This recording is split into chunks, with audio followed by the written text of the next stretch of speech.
Hey, this is Fit Farming Mama. This morning I was just driving and thinking, and something that my sister had said to me.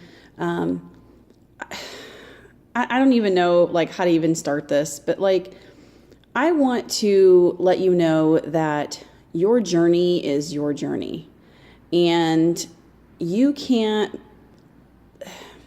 you can't let others put you down by what they say. So I want to let you know, kind of, I guess, from a person who has yo-yo dieted, who has went up and down in their weight for many years, who has struggled with their weight. I want to let you know, if you're on the other side who've never had that struggle, kind of what it's like, and how much work it actually is for someone to go through this. So I remember at one point in my life getting down to my actual BMI. I think I was 155 or 150, and it was the high end of my BMI. And I remember looking at the picture and thinking, oh my gosh, I look like an Ethiopian. And even if I look at the picture today, I still feel I'm way too skinny for my own good. So, I mean, first of all, you have to understand that just because your BMI is where you're at, that's not where someone really should be. That's just a standard that they use to measure the average person. And a lot of people can't ever achieve that, even if they try.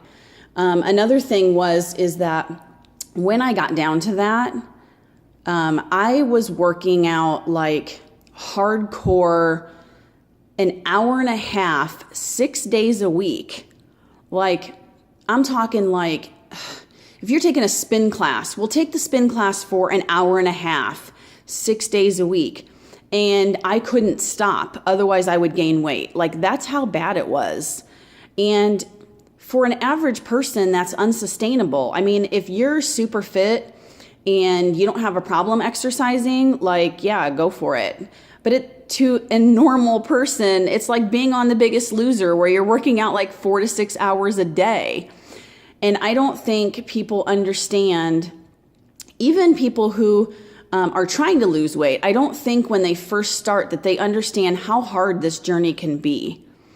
And a lot of times what people see on the outside or through Facebook is, oh my gosh, she's losing weight. This is so awesome. And she's doing so well. But what you don't see behind the camera and behind the pictures is the fact that this person is not losing weight half the time, or they're plateauing, or they cry themselves to sleep because they can't even eat one piece of candy because it just derails their whole body, and there might be health issues behind it. They might be having to work out 1,000 hours.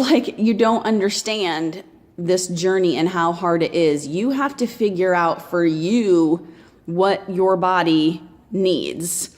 And for most people, that's why they give up, is because they try something and it's not what their body needs to lose weight or to be healthy. And so it doesn't work. And they're like, oh, well, this diet didn't work. I'm going to try this diet. Well, this diet didn't work. I'm going to try this diet. And so maybe they went on Atkins and that worked. They lost 40 pounds. And they're like, okay, now I can go back to eating what I was. Well, no, because obviously there was some way of eating that way that was working for you. So when you go back to eating the way you were, it quits working and you gain weight. Well, then when you try to do Atkins again, your body's like, well, she didn't stick with that. So it's not going to work this time for me because I'm not going down that road again. You have to stick to it. And that's why it's very, very, very important, no matter if you are skinny helping a friend or someone who's overweight trying to lose weight. You have to realize that you have to do something that can be sustained forever. So don't hit the gym 6 days a week for an hour and a half, pounding, everything out, if you can't sustain that forever. Because there comes a point when your body just relies on that then to I guess, keep you at your weight. And so if you can't sustain that forever, you need to drop it and find something that you can. So for me, I ended up gaining obviously all that weight back when like I hated exercise and knowing I had to do it 6 days a week. Like I just couldn't sustain that anymore. And so I ended up gaining all my weight back, and it's been a struggle for many years. Now I have health issues that I have to deal with, Hashimoto's, and I ended up getting leaky gut. And so like I had to fix that in order to even remotely start to lose weight. So it took me like 4 to 6 months to fix my gut, which nobody saw. All they saw was the next month after those 4 to 6 months that I started losing weight. Well, that was because my body was fixed, my gut was fixed, and then I started eliminating the foods that were causing my inflammation. So when you are inflamed and you have like 20 pounds of inflammation, believe me, that can happen. I had actually 15 pounds of inflammation, and I dropped it really pretty quick, like in a couple months, because when your body is on like high alert, of course, it's going to every little tiny piece of gluten or tiny piece of corn or dairy or eggs that you eat. Like if you miss something in a package, it's going to be like, oh my gosh, danger, danger. And it's going to go crazy and like inflame you super quick. And so you have to like wait for your body response, your antibodies to go down to where they don't trigger quickly. And so 4 to 6 months. Well, nobody sees that part of your journey. And 4 to 6 months, and I'm talking like, for me, people don't understand that it took me 4 to 6 months of, well, first of all, the first 3 to 4 weeks was only eating fruits and vegetables. Like there was nothing else that I ate. Well, I didn't document that part of my journey.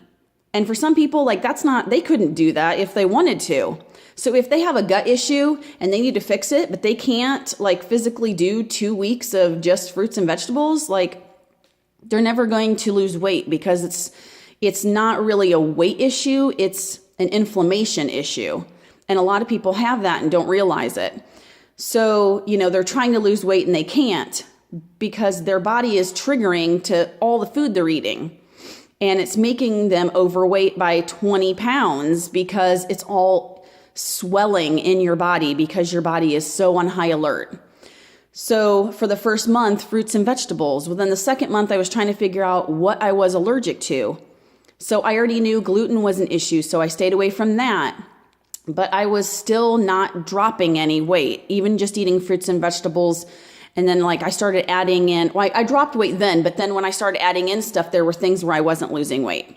So I found out that when I ate gluten, and I ate a piece of bread just to make sure that like that was part of the issue, and it was. So I made sure I didn't eat any bread. So I had to go back on the elimination, like that diet with just fruits and vegetables for a whole nother week to get rid of that inflammation that occurred just from the one piece of bread.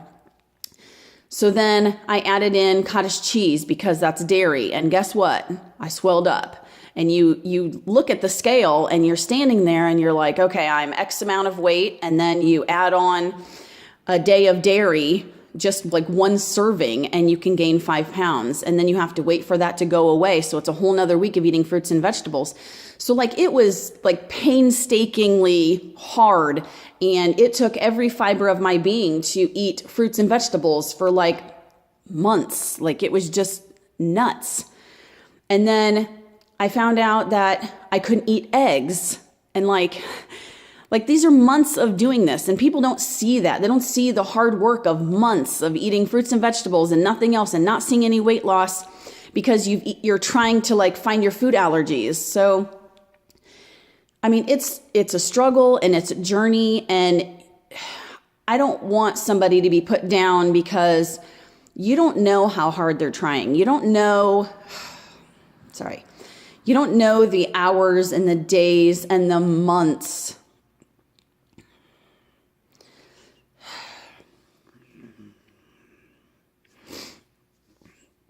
You have no idea.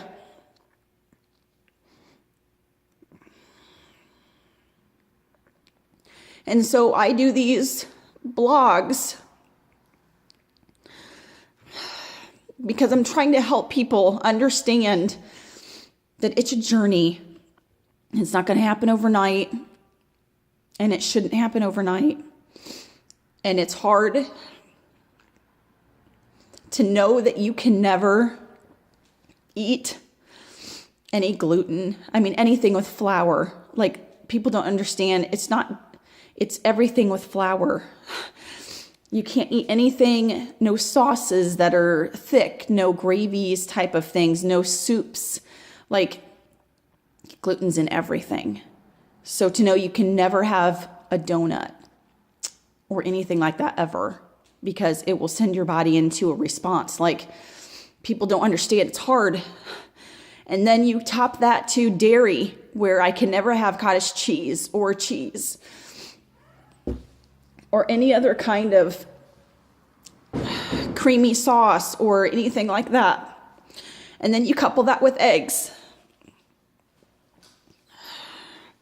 And you can't have anything baked, like cookies, cakes, muffins, because they all have eggs, or they all have gluten, or they all have dairy. And then you couple that with corn.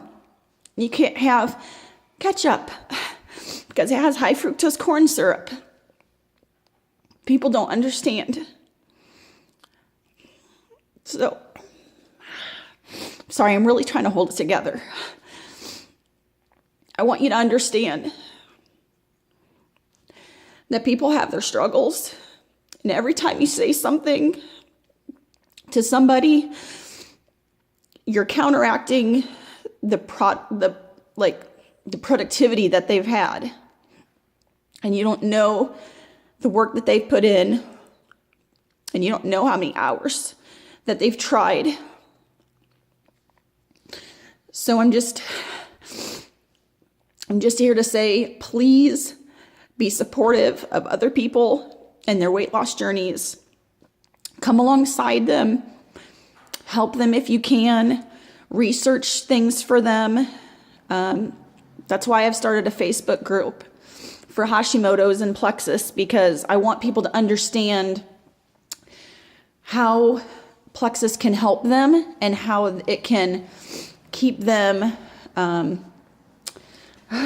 Oh, see, this is Bonnie. She's so sweet.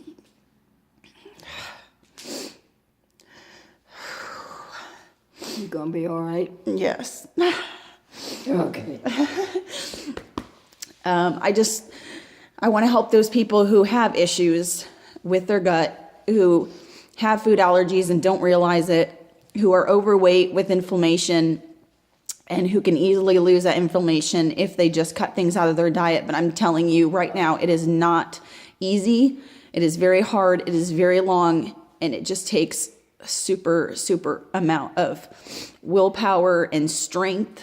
And I'm just here to,